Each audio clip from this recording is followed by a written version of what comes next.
Bonjour à toutes et bonjour à tous et bienvenue pour ce sommet GSP, le Grand Sopro, donc pour entreprendre vos projets les plus fous et vraiment vous lancer dans une aventure professionnelle passionnante, stimulante et épanouissante. Alors aujourd'hui, j'ai le plaisir d'accueillir Stéphane Smil. Stéphane, est-ce que tu veux bien te présenter en quelques mots? Salut Brice. Déjà, merci beaucoup pour l'invitation. Merci de faire cette connexion. Et bravo pour ce que tu as mis en place, c'est super. Merci.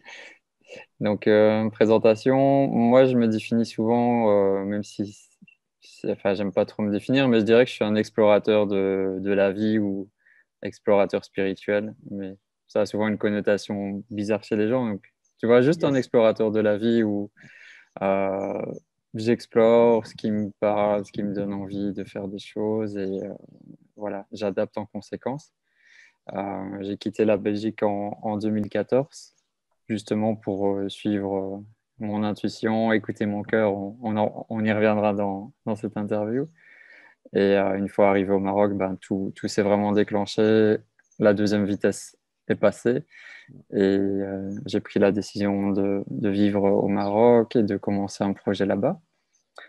Et c'est là vraiment, en fait, c'est comme si j'ai eu une deuxième vie à partir de 30 ans. Et à partir de ce moment-là, j'ai l'impression qu'en fait, ma vraie vie a commencé, même si avant, c'était une vie aussi, mais j'avais pas l'impression vraiment d'être vivant ou d'être connecté à mon âme. Ouais. Et c'est à partir de là que tout s'est déclenché. Donc, j'ai créé Maroc en conscience, un concept de retraite spirituelle, de voyage initiatique, d'aventure au Maroc pour des petits groupes de personnes. Et beaucoup de communication sur Internet, des partages, une chaîne YouTube, un podcast, voilà, beaucoup de partages. C'est un peu ça, pour Ok. pas aller trop en Yes. profondeur. Donc, pour résumer, tu es le fondateur de Maroc en conscience et de Vivre Introverti, c'est ça? Ouais, Maroc en conscience, Vivre introverti, journal d'un explorateur spirituel. Ouais, Et au tout début, c'était permaviculture. d'accord. Et voilà, c'est un peu ça. Ok, super. Alors, bah, justement, dis-nous pourquoi il est important selon toi de faire un grand saut dans le vide au risque d'écouter son cœur. Mhm. La première chose qui me vient à l'esprit, c'est déjà de se sentir pleinement vivant. Mm, Parce que j'ai l'impression, parfois, quand on est bloqué dans des peurs, dans des limitations, mm. qu'on a des envies, des rêves, mais qu'on n'ose pas passer à l'action, en fait, tu bloques le courant de la vie, t'es pas vraiment vivant, tu vois, tu as beaucoup de restrictions, tu t'interdis des choses. Et donc, le fait de sauter, et l'image du saut est vraiment symbolique, puisque c'est vraiment un saut, quoi. Et quand tu sautes, imagine, tu fais un saut en parachute ou un saut dans le vide. Ouais. Tu vas vraiment sentir que tu es vivant. Et c'est ça que j'ai ressenti, en fait, moi. C'est qu'à partir du moment où, OK, je fais mon sac, je pars au Maroc, je sais pas où je vais, je sais pas ce qui va se passer, j'ai aucune idée d'où je vais atterrir et du lendemain. Bah, ça m'a vraiment fait me sentir vivant comme jamais auparavant. C'est un peu ça la première idée qui me vient à l'esprit, en fait. Ouais. Je Et sais pas toi, si ça te parle.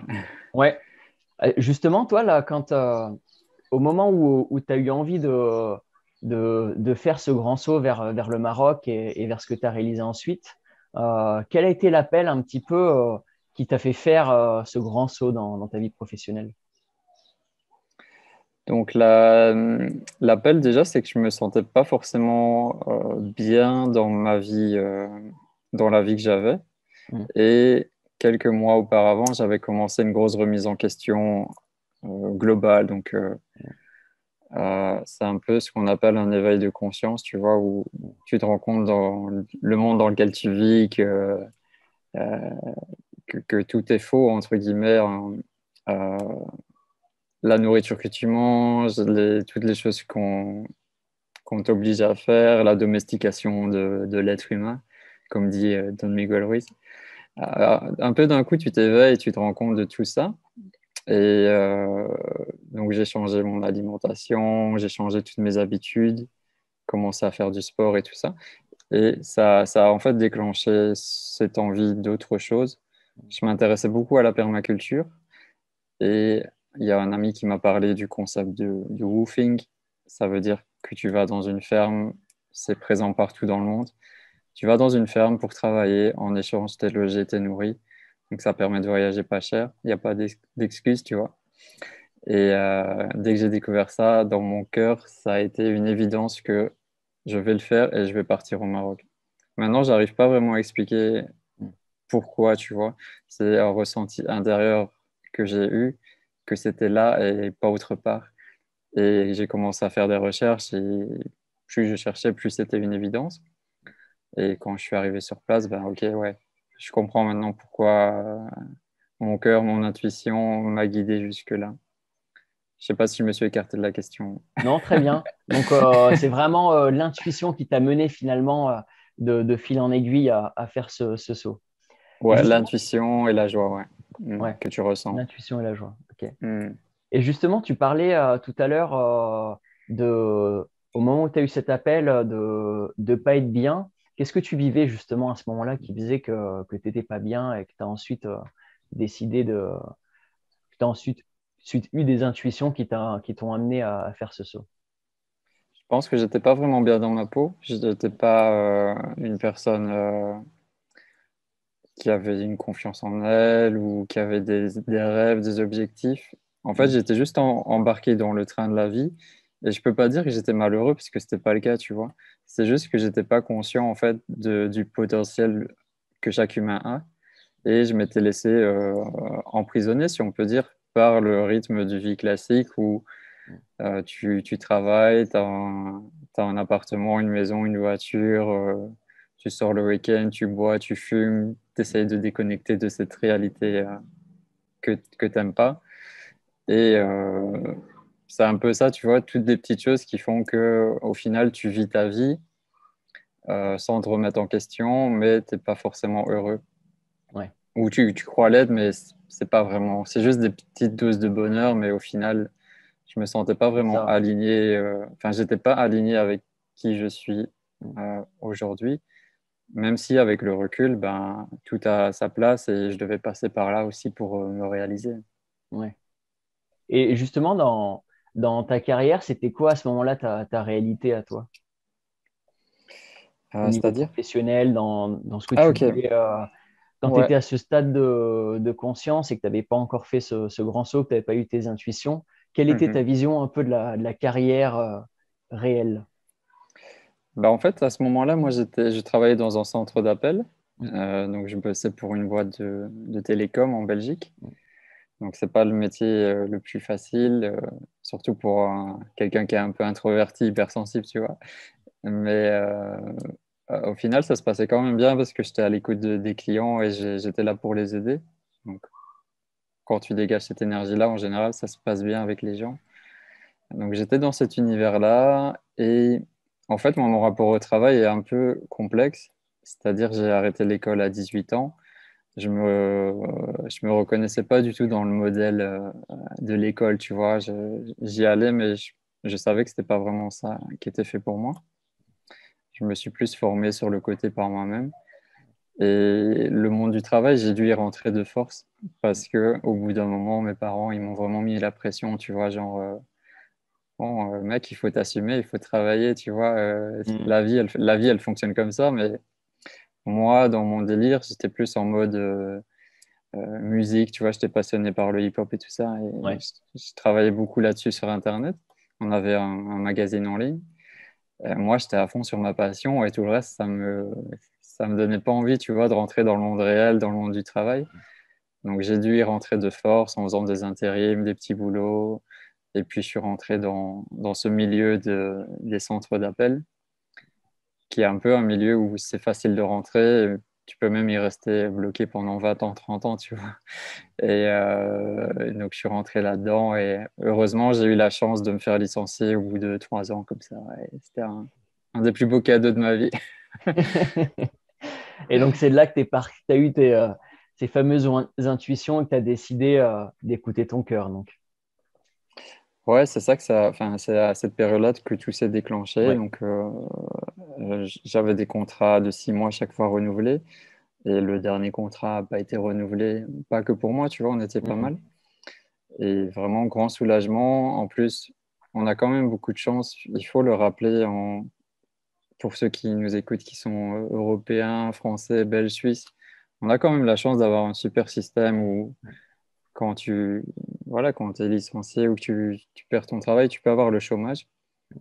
Et moi, en fait, je t'avoue que le fait de savoir que pendant un an, j'allais toucher mon salaire sans devoir travailler, ça m'a quand même aidé aussi à faire ce grand saut et à partir parce que j'avais quand même ce filet où, Bien ok, sûr. je vais tenter l'expérience, mais il y a quand même cet argent qui va tomber. Oui. Je ne vais pas faire durer la chose, tu vois. Dès que j'ai pu, j'ai stoppé ça. Mais on a quand même beaucoup de chance, tu vois, d'avoir cette aide, de pouvoir être entouré, guidé. Je le vois maintenant que je vis au Maroc, ben voilà, il n'y a aucune aide, il n'y a rien du tout. Mm. Là, ça fait un an que j'ai pas pu travailler, mais j'ai reçu aucune aide ni de la Belgique ni du Maroc. Mm. Donc on a la chance, profitons-en. Tu vois, c'est le meilleur moment de quand tu es licencié ou quoi, bah vas-y, mets en place ton projet, voyage, fais un truc, profite du système parce que c'est un cadeau qu'on nous donne et on croit que c'est pour tout le monde comme ça, mais en fait, c'est un très petit pourcentage de la population Mm. qui a ce privilège. Ouais.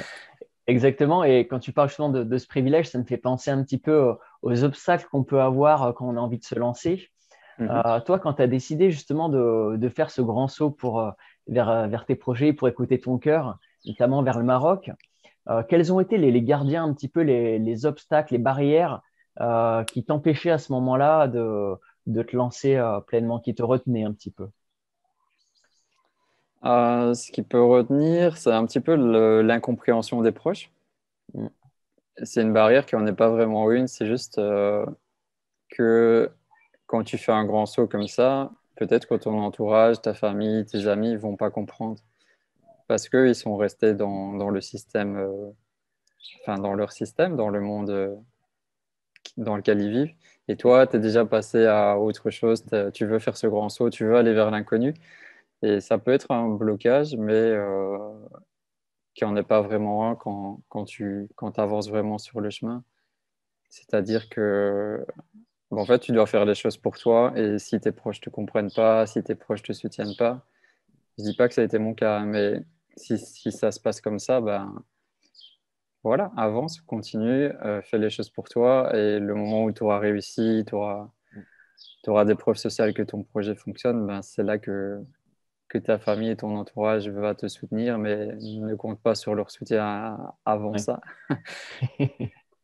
Sinon, je sais pas si tu peux me redire la question pour. Ouais, c'était un peu quelles étaient les barrières qui te retenaient à faire ce grand saut. Donc, ça peut être des peurs, peut-être des incertitudes, un manque de clarté, des difficultés, des problématiques particulières à ce moment-là.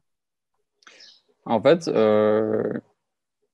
j'en ai pas vraiment eu, tu vois, sur le Mm. moment, parce que l'appel vers ça, l'appel vers je pars au Maroc, je vais expérimenter là-bas, c'était tellement fort, tellement Mm. puissant que la peur n'était pas encore présente.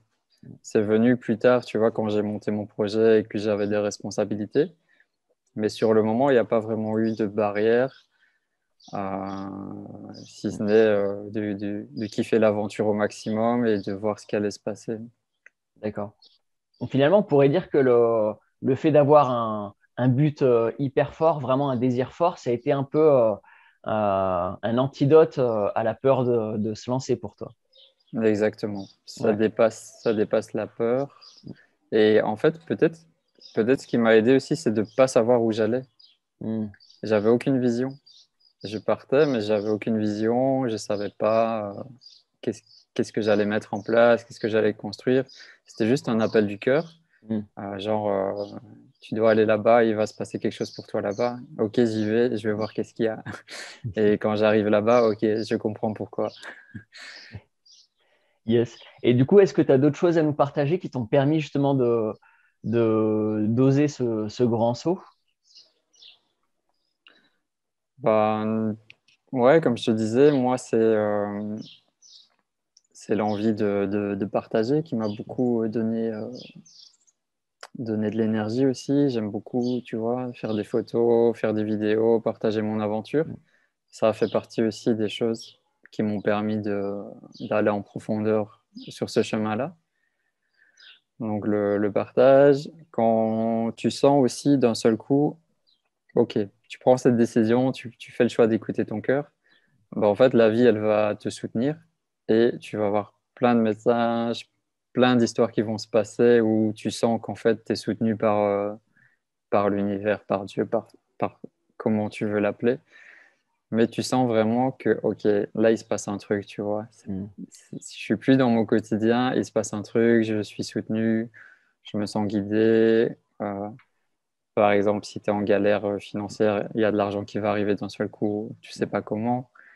Ça, on l'entend souvent et ça peut, peut-être si tu l'as pas vécu, tu pourrais dire non, c'est des conneries, mais ça arrive vraiment. Et je peux même te dire que ça fait 6 ans que ça arrive en permanence pour moi. Ouais. Alors justement, pendant ces 6 ans, pendant cette aventure, Hmm. quelles ont été les épreuves qui t'ont qui t'ont un peu titillé Waouh, il y en a eu beaucoup. Je pense que les plus grosses épreuves ont été psychologiques pour moi, Ouais. parce que le Maroc m'a forcé à m'assumer, m'a forcé à m'affirmer, ce Mm. qui n'était pas le cas avant.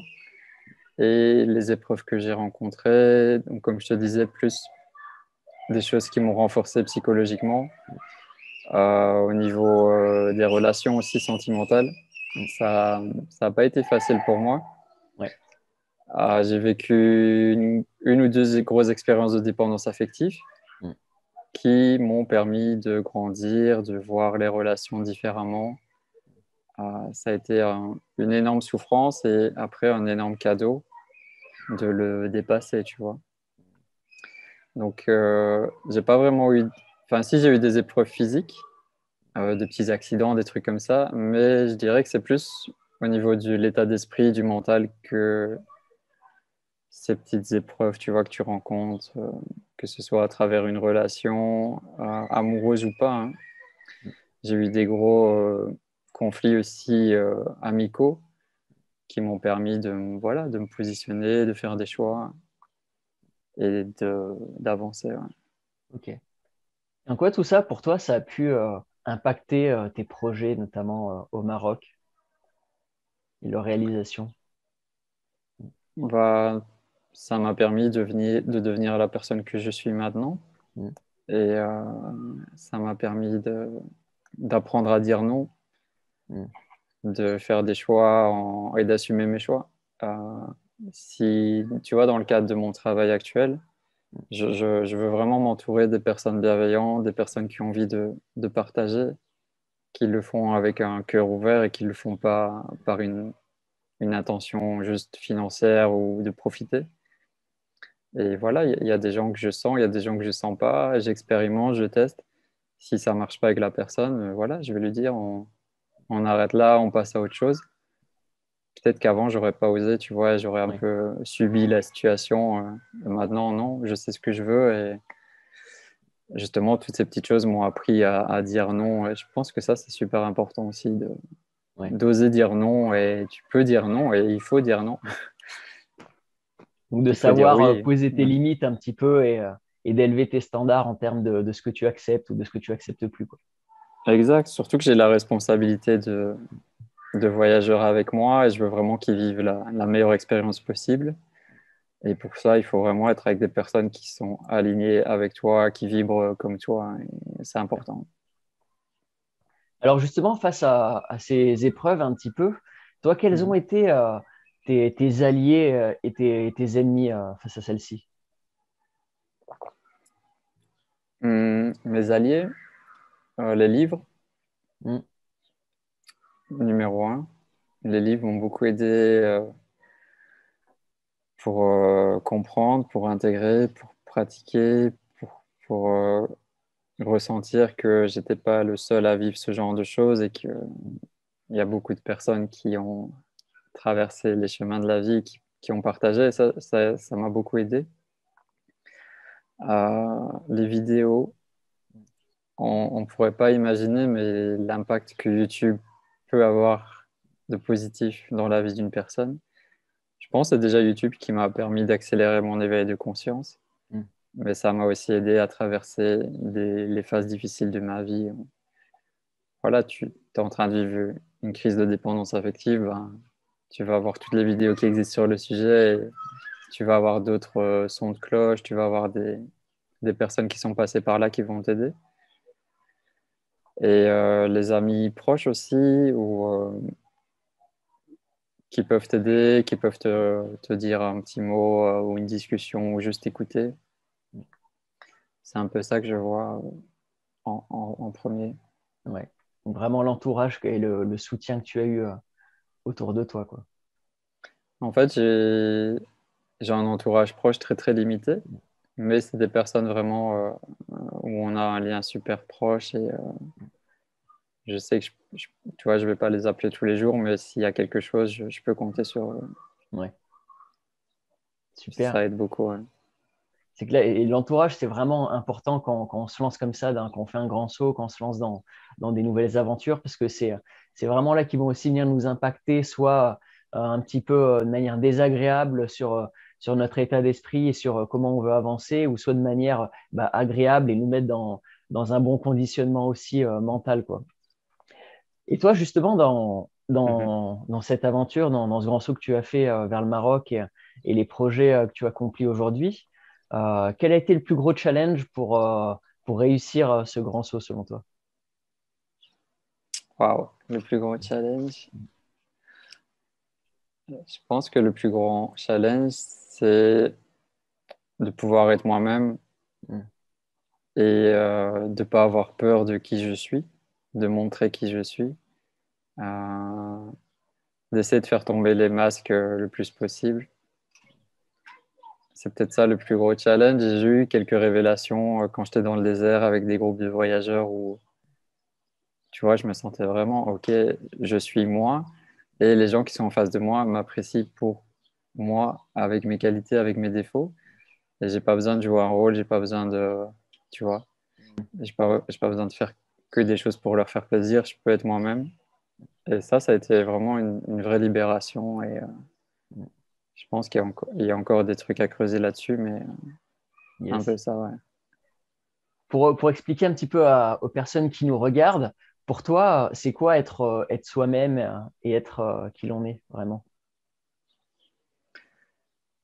De pouvoir agir en étant aligné avec vraiment tes convictions, tes valeurs, euh, ton état d'être, de pas faire les choses juste pour faire plaisir, de faire les Mm. choses pour faire semblant, mais d'être toi.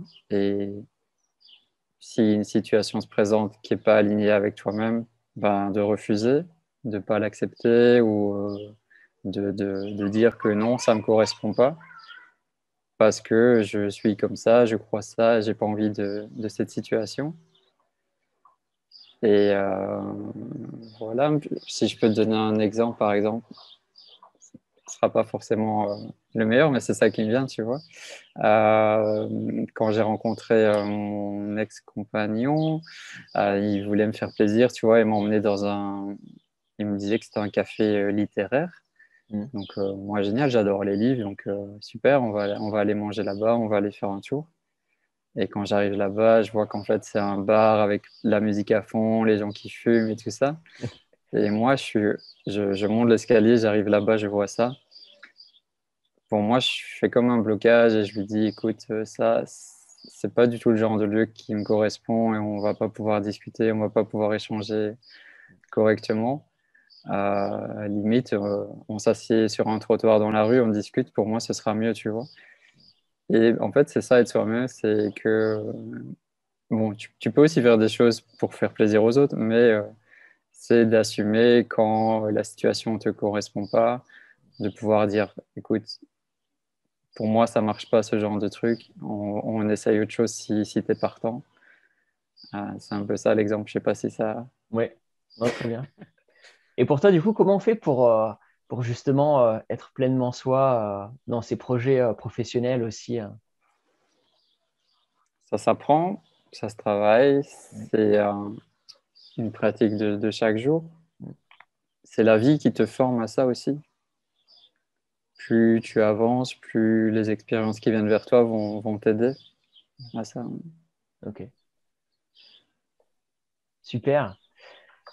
suite à ce grand saut que tu as fait, maintenant que tu l'as pleinement réalisé, Mhm. euh, qu'est-ce que tu dirais, toi, qu'est-ce que tu dirais qui a changé chez toi après avoir fait ce grand saut, justement?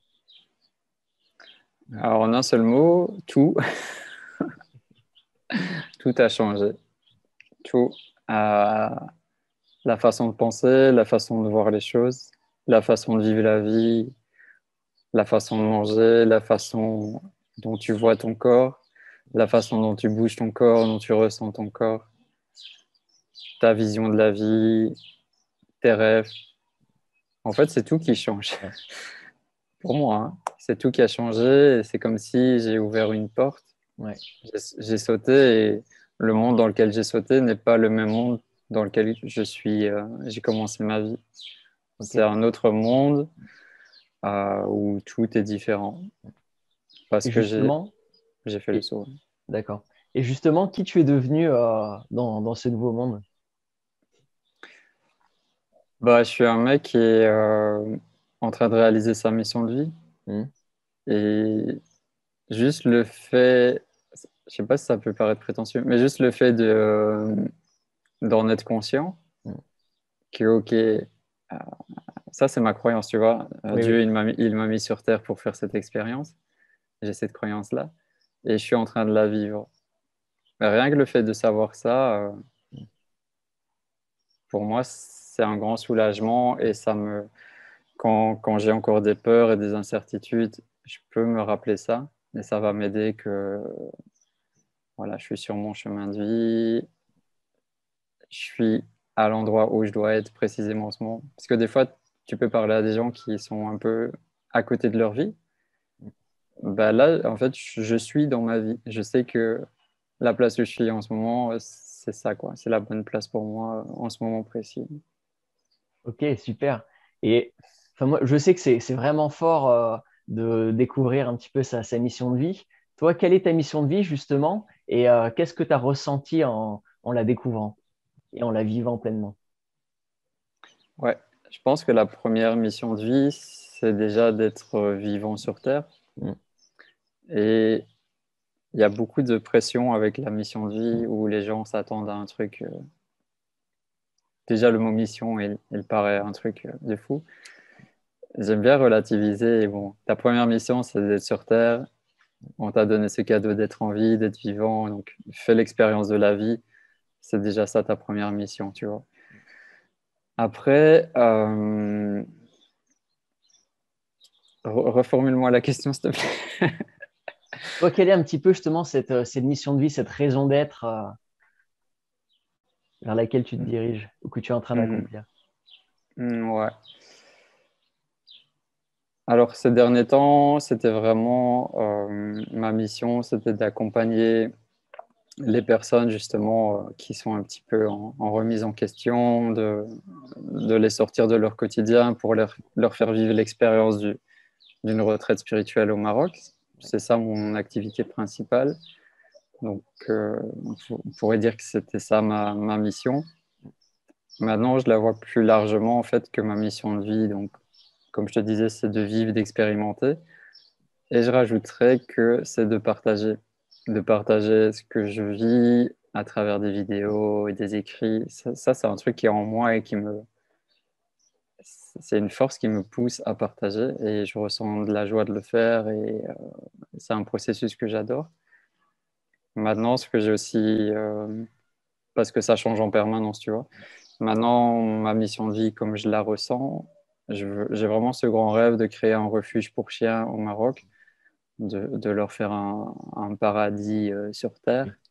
Je veux pas que ce soit un refuge où les chiens soient enfermés en prison. Je veux vraiment qu'ils soient libres et qu'ils soient heureux. Donc ça, c'est un peu ma nouvelle mission où, tu vois, en fait, le moment où je suis arrivé au Maroc et maintenant, ma mission de vie, elle a évolué, je sais pas, 10 fois ou 15 fois. C'est-à-dire que la mission de vie, elle n'est pas fixe, elle n'est pas définitive. Ça va évoluer, ça va changer avec le temps. Et c'est normal parce que la vie est changement. Donc, c'est à toi aussi à t'adapter, à écouter ce qui résonne sur le moment précis avec toi-même. Mais là, vraiment, je le sens intérieurement que c'est ça, tu vois, le lieu de vie avec les chiens et tout ça, et que je le sens que ça va être un peu ma mission jusqu'à ce que je quitte la Terre, quoi. Ouais, Parce que super, ça va demander beaucoup de travail, beaucoup d'investissement. C'est pas un projet que tu mets en place en quelques mois, mais c'est un gros truc, quoi. bien sûr.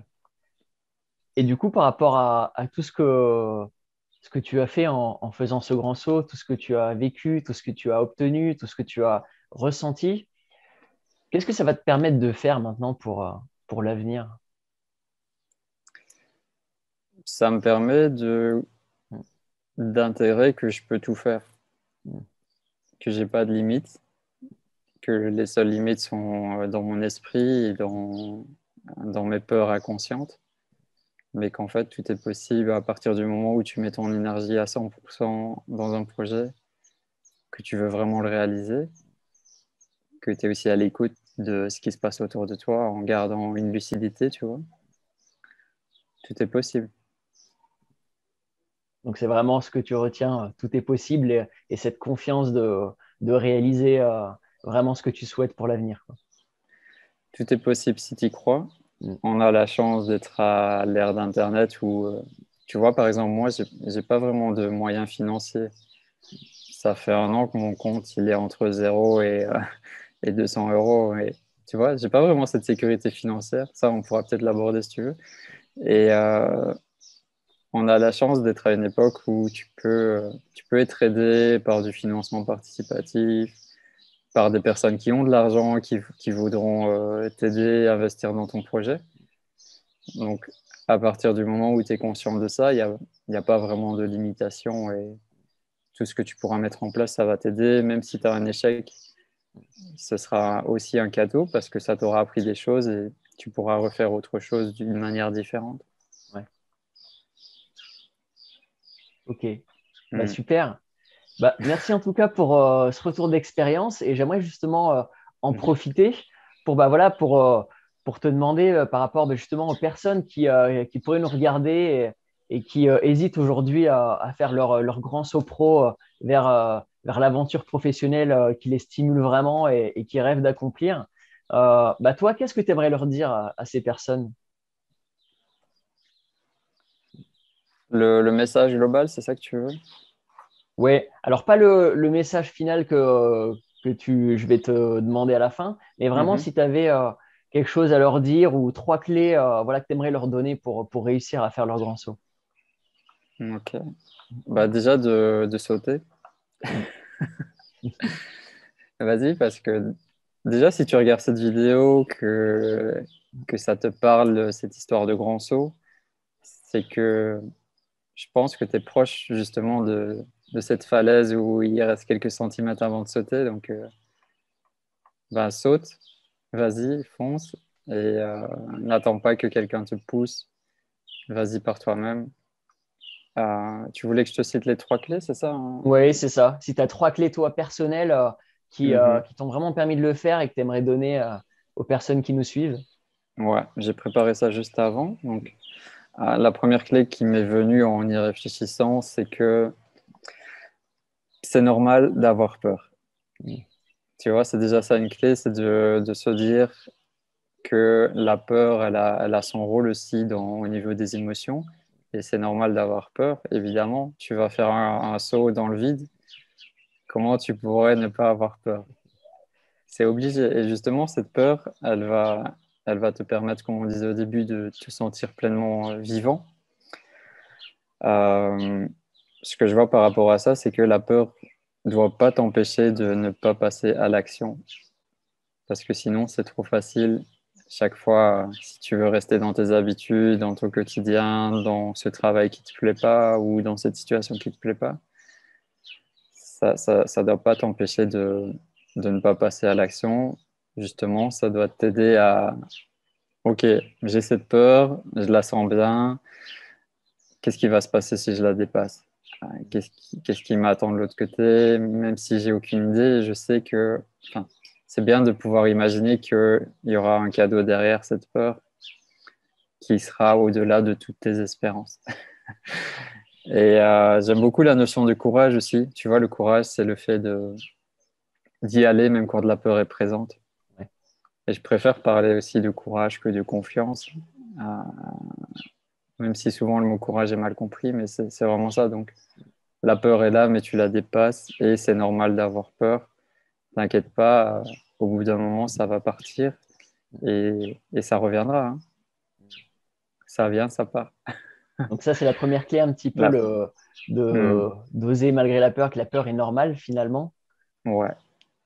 Je sais pas si tu veux me faire un retour là-dessus. Toi, ça te parle, cette clé-là?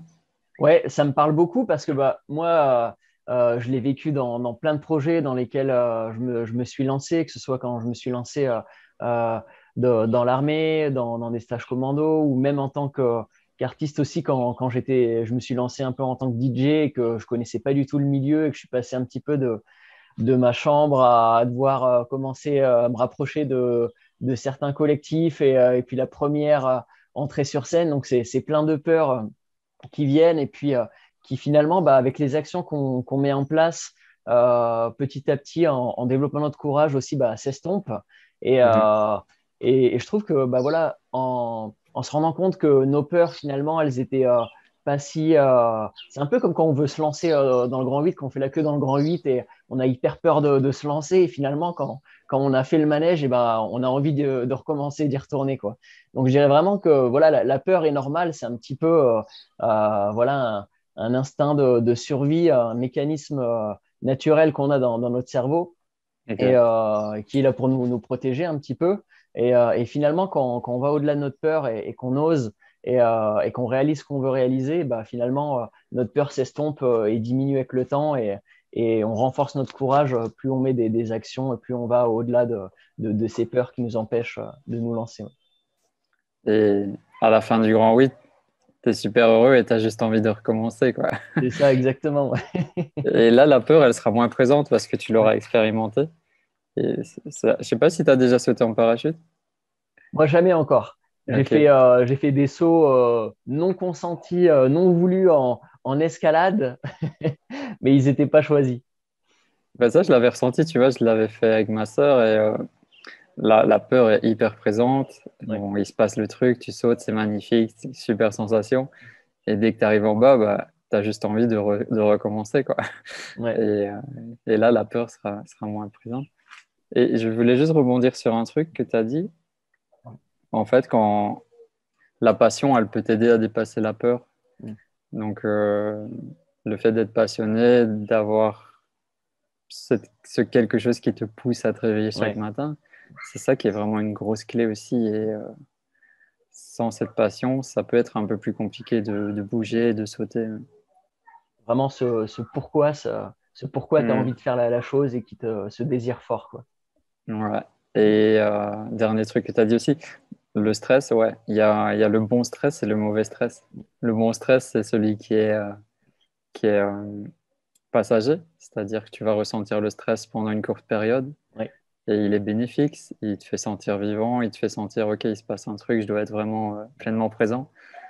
Et le mauvais stress, c'est quand voilà, que tu subis ton travail pendant 10 ans et que chaque matin, tu es dégoûté de te lever. Bah, c'est ça le mauvais stress. Et il y a une différence entre les deux que tout le monde ne connaît pas. Je te partage la deuxième clé.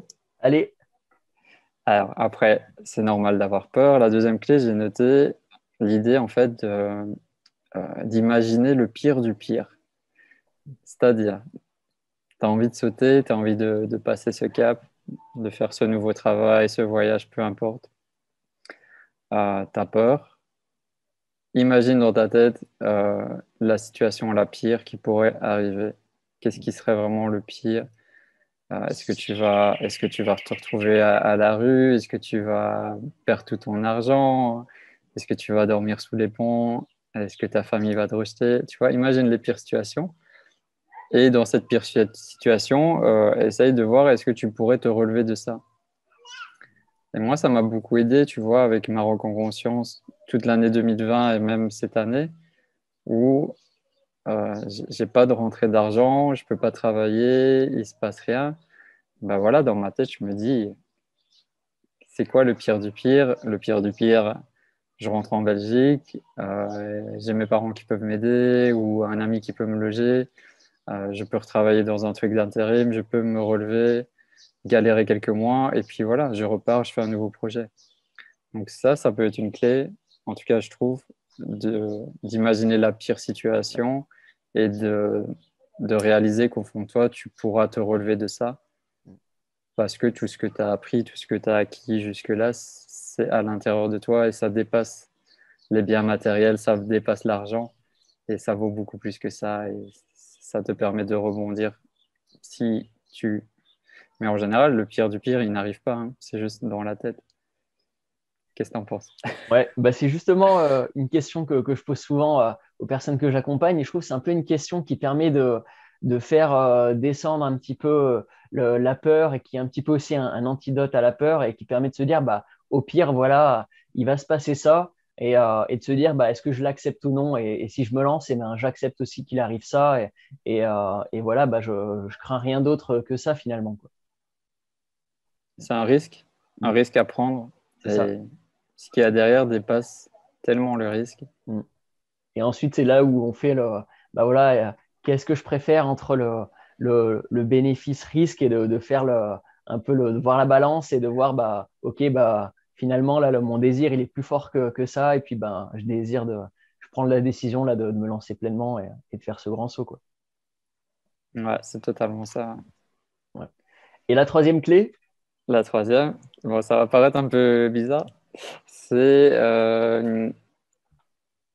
la, comment dire, l'intégration que notre vie est précieuse et passagère et qu'on peut mourir chaque jour, à chaque instant. C'est le fait de se rappeler qu'on peut mourir demain ou aujourd'hui, tu vois. Ça, c'est une clé qui m'aide beaucoup aussi.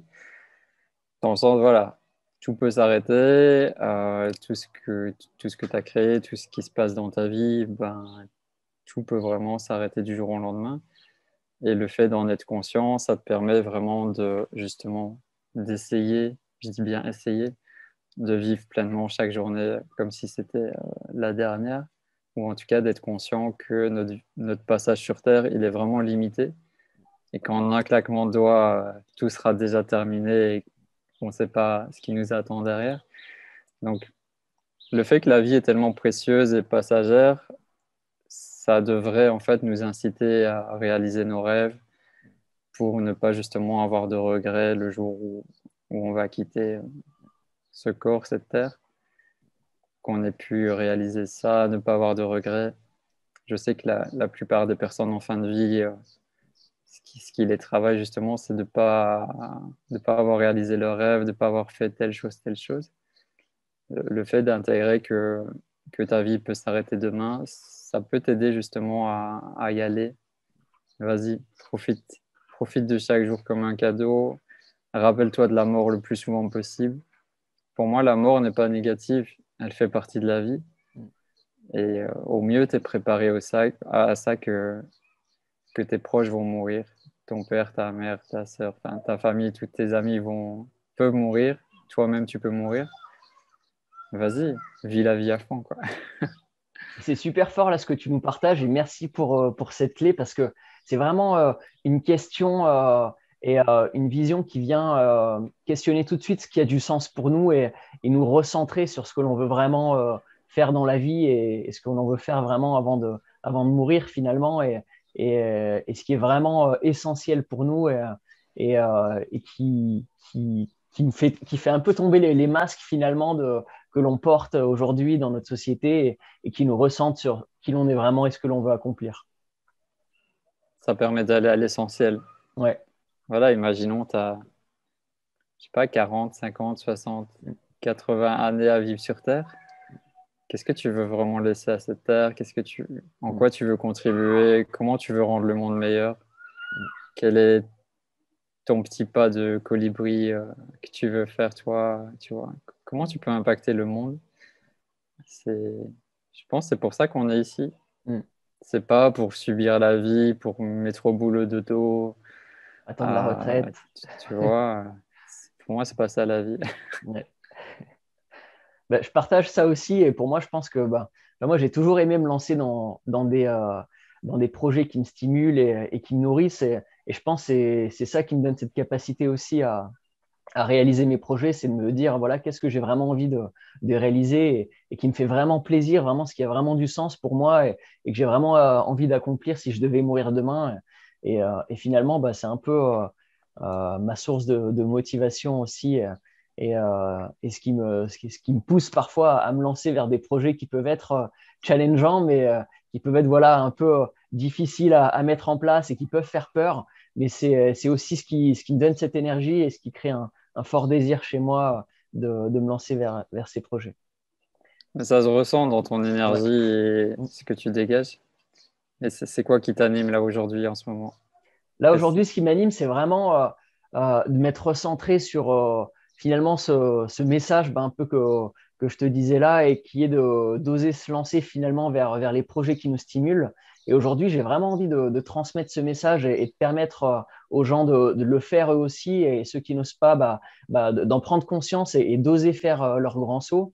Et principalement pour les personnes justement qui ont envie de contribuer aussi dans le monde et d'avoir voilà de réaliser des ambitions qui sont bienveillantes parce que c'est aussi ce qui me nourrit moi et je dirais que ce qui me nourrit c'est pas seulement mes projets c'est aussi les personnes que j'accompagne et, euh, et le type de saut que j'ai envie de leur faire faire voilà et le type de saut que eux ont envie de faire et ce qui me stimule voilà c'est de les voir oser et Hmm. réaliser pleinement ce qu'ils veulent accomplir et moi c'est vraiment voilà ce pourquoi je suis là aujourd'hui c'est d'amener les gens à réaliser ce qui les nourrit et leurs rêves, leurs plus grandes ambitions finalement. Ouais, c'est un beau cadeau Mm. que tu leur fais et qu'ils te font quand ils réalisent tout ça. Ouais. Yes. C'est Merci beau. beaucoup Stéphane et merci beaucoup pour toutes ces clés. En tout cas, je pense qu'elles sont très fortes pour ceux qui nous regardent, pour nos auditeurs.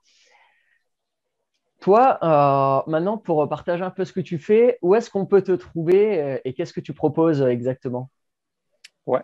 Donc, moi, mon activité principale, donc, c'est Maroc en conscience. Mm. Tu tapes ça sur Google, tu vas me trouver. Yes. marocenconscience.com, tout attaché. En fait, c'est des retraites spirituelles, Mm. des voyages euh, en conscience, j'appelle ça comme ça. En fait, j'ai plusieurs formules, mais l'idée, c'est vraiment de revenir à l'essentiel, de te retrouver, de te reconnecter avec toi-même et avec les autres en même temps. Mm. C'est-à-dire que tu es dans un contexte où tu es complètement déconnecté de ton quotidien, de tes habitudes, de ton alimentation. Tout est différent. Et en même temps, tu as du temps pour toi, tu es dans un espace propice à ça, le désert. Et aussi, tu découvres une nouvelle culture, il y a beaucoup d'échanges, de partage. Donc, mon but, c'est un peu de partager le Maroc qui a touché mon cœur. Mm. C'est ça, Maroc en conscience. Je le fais qu'avec des petits groupes. Donc, je prends 6 personnes à chaque voyage. Et il y a entre 4 et 6 voyages par année. Donc, c'est pas beaucoup. C'est ça. Sinon, j'ai Vivre Introverti. Donc, j'ai lancé une chaîne YouTube il n'y a pas trop longtemps, que tu connais. Mm. Et donc, ça, c'est plus pour parler de l'introversion, de l'hypersensibilité. Pour l'instant, c'est en pause, ce projet. D'accord. Et là, en ce moment, je suis en train de travailler en freelance pour un entrepreneur.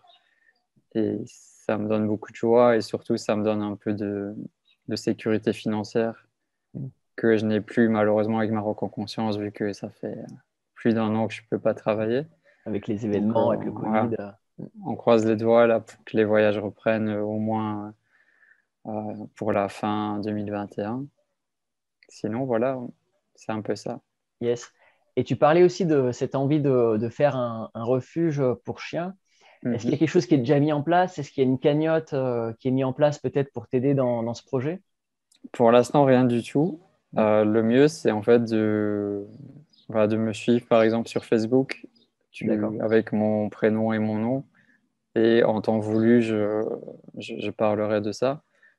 Avant de déclencher le projet du refuge, je dois vraiment préparer ça en amont, aller visiter tous les autres refuges qui existent au Maroc et peut-être à l'étranger aussi, Ouais. pour que j'ai vraiment la vision globale du truc, tu vois, de savoir ce qui est important, d'être entouré des bonnes personnes, d'avoir les bonnes aides au niveau association et tout ça. Donc, je pense que ça prendra encore quelques mois, mais si vous me suivez sur Facebook, je ne manquerai pas de vous annoncer les... En fait, je vais tout documenter pour ce projet, donc vous pourrez voir depuis le début le terrain qui est vide et jusqu'à la vision finale qui va se réaliser. Bah, super. Et bah, merci beaucoup. Et puis bah, voilà, j'espère que allez suivre vraiment sa page Facebook. Donc Stéphane Smil, je pense que c'est un projet qui va être super et qui va permettre de contribuer notamment auprès des animaux. Merci. Avant de terminer, Stéphane, j'aimerais que tu nous partages le message que tu veux absolument faire passer au monde aujourd'hui et à nos auditeurs. Donc, j'ai pris quelques notes juste pour pas me perdre, tu vois. Bien sûr. Donc, j'ai noté déjà, donc, écoute ton cœur. Ça pourrait vraiment paraître bateau et trop entendu, mais je vois pas d'autre explication que ça. Écoute ton cœur, écoute ta joie. La joie, c'est le GPS de ton âme. Elle va pas te mentir, elle va t'amener où tu dois aller, même si c'est parfois difficile. Donc écoute ton cœur, écoute ta joie, mais il faut aussi rester lucide. Et c'est ça qui est parfois difficile à intégrer. C'est que oui, c'est bien d'écouter ça, mais il faut aussi rester conscient des réalités, il faut rester les pieds sur terre. Et en même temps, il faut aussi rêver. Et il ne faut pas t'interdire de rêver. Donc c'est une subtile alchimie et un équilibre à trouver qui s'ajuste avec le temps. C'est un peu ça ce que je vois d'important. Aussi que l'échec est positif. Il n'y a pas d'échec négatif. Donc ne t'inquiète pas si tu fais un projet que ça ne marche pas. C'est positif. Je ne sais pas pourquoi en France ou dans les pays francophones, on a tendance à le voir comme quelque chose de négatif. Au moins, tu auras bougé, au moins, tu auras sauté, au moins, tu auras fait quelque chose. Et tout ce que tu as appris pour cette mission qui n'a pas réussi, ça va te servir à réussir le projet suivant ou le suivant, tu vois. C'est ça. Donc, et expérimente pour te trouver toi-même, trouver ta raison d'être et d'inspirer les autres juste en étant toi-même. C'est un peu ça mon message. Et j'ai deux petites phrases aussi qui m'aident beaucoup. C'est un peu comme des mantras. La première phrase que je pourrais me tatouer tellement ça revient, c'est « La vie est changement ». La vie est changement, ça change tout le temps. Il n'y a rien qui est définitif. Au mieux, tu vas intégrer que tout est changement, au mieux ce sera pour toi. Et la deuxième, c'est que la réalité est plus forte que nous. Donc oui, on peut influencer notre réalité, on peut faire des choses, on peut réaliser nos rêves, mais la réalité sera toujours plus forte que nous et ça aussi, au plus tu en seras conscient, au mieux tu vivras cette réalité. C'est ça. Yes. Donc, vraiment, oser écouter son cœur et rêver et implémenter ensuite ses rêves dans la réalité et réussir à justement faire ce parallèle entre le rêve et ce qui se passe concrètement de manière juste dans la vie de tous les jours. C'est à l'image de l'homme, tu vois, les pieds sur terre et la tête dans les étoiles. C'est ça. Super. Eh ben, merci beaucoup, Stéphane. C'était une interview super inspirante et j'ai vraiment pris un plaisir à t'interviewer. J'espère que c'était une bonne expérience pour toi également de venir et puis de faire partie justement des interviewés pour ce sommet GSP, le Grand Sopro. Ouais, merci aussi à tous nos auditeurs, à toutes les personnes qui nous regardent. Voilà, c'était vraiment un plaisir et c'est vraiment un plaisir d'être à vos côtés pour ce sommet pendant ce week-end. Et j'ai hâte de vous voir aussi dans les autres interviews, dans les autres vidéos que j'ai effectuées avec d'autres personnes interviewées. Donc voilà, je vous dis à plus tard. Merci encore de nous avoir suivis pendant cette heure. Voilà, n'hésitez pas à prendre une petite pause, à aller manger quelque chose, boire un coup, à prendre du temps un petit peu pour vous. Et puis on se retrouve pour les prochaines vidéos de cette journée ou du lendemain. Voilà, je vous remercie et je dis encore à Stéphane, merci à toi et une bonne fin de journée. Merci, au revoir.